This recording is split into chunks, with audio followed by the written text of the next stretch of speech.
अपहार झालेला स्पष्टच दिसतो आहे.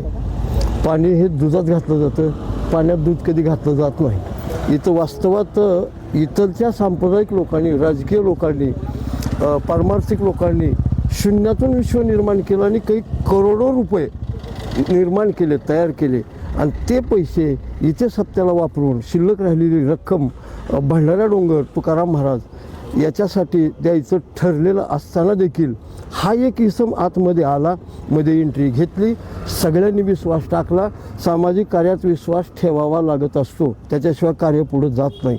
म्हणून सगळ्यांनी विश्वास टाकला, पण टाकलेल्या विश्वासाचा घात या किशोर महाराजांनी केलेला आहे हे अगदी सूर्यप्रकाशा इतकं स्पष्ट आहे. म्हणून आम्ही सर्वजण बसून निर्णय घेतला आणि याच्यावर आता प्रत्यक्ष अप्रत्यक्ष कुठंतरी झटत बसण्यापेक्षा आपण कायदेशीर मार्ग अवलंबू म्हणून आम्ही सर्वजण SP साहेबांच्याकडे आलोत आणि त्यांना लेखी निवेदन दिलं.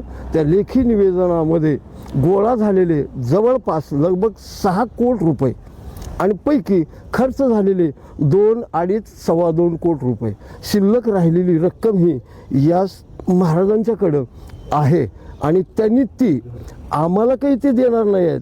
त्याच्या माध्यमातून त्यांनी स्वतःची उन्नती मागच्या काही दिवसात, महिन्यात नाही काही दिवसात 1, 1.5 कोटी, 2 कोटी रुपयाचं घर खरेदी करणे, एखादा रिव्हॉल्वर खरेदी करणे, आम्हाला गोळ्या घालतो म्हणून स्टेटस ठेवणे, असं काहीतरी दाखवणे. हे माझा सल्ला आहे, शिवणीकर महाराजांना माझा सल्ला आहे. वारकरी संप्रदायाची मान खाली जाईल असा हत्यार बाळगून लोकांना धमकवण्याचा मुळीच प्रयत्न करू नका.